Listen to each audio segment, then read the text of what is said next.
Most of the jobs created in the third quarter were in the formal sector, mainly in the services industries.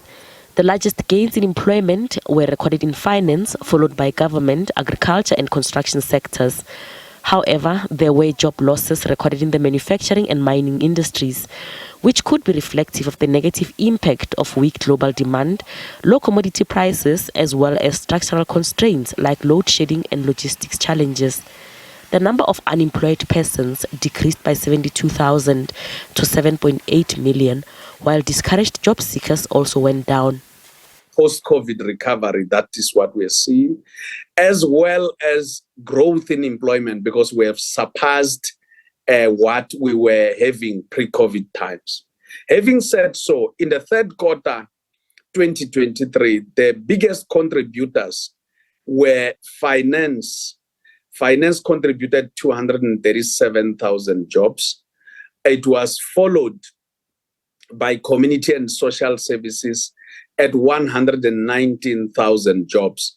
And indeed, we see agriculture at 61,000 jobs, and construction, which has been struggling for quite some time, contributed 53,000 jobs. Economists say these numbers show that the labor market is resilient despite the challenges the economy is facing, including electricity supply constraints as well as logistics challenges. It's consensus expectation that the economy should recover in terms of growth. We're expecting 1.1% next year, rising to around 1.7 by 2025 and 1.8 by 2026. But all of this is premised also on the global economy as well as on how South Africa sort out the issues of infrastructure inefficiencies, particularly load shedding, as well as inefficiencies in ports and rail. But despite that, what we are seeing in terms of the labor market is that it has actually shown incredible resilience. As I have indicated, that 2.5 million jobs created over the past 8 quarters, despite economic weakness. I think that is to be appreciated in this kind of economic environment. Kosatu says the high unemployment levels pose a threat to democracy. These unemployment levels must pose the greatest threat to our emerging democracy.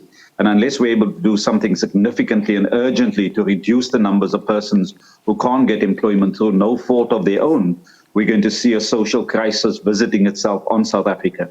We'd urge the government to take decisive and urgent steps to address this problem, because it undermines people's dignity if they can't find employment, and it visits poverty on many, many households who already have stunted levels of development as a result of the poverty levels in South Africa.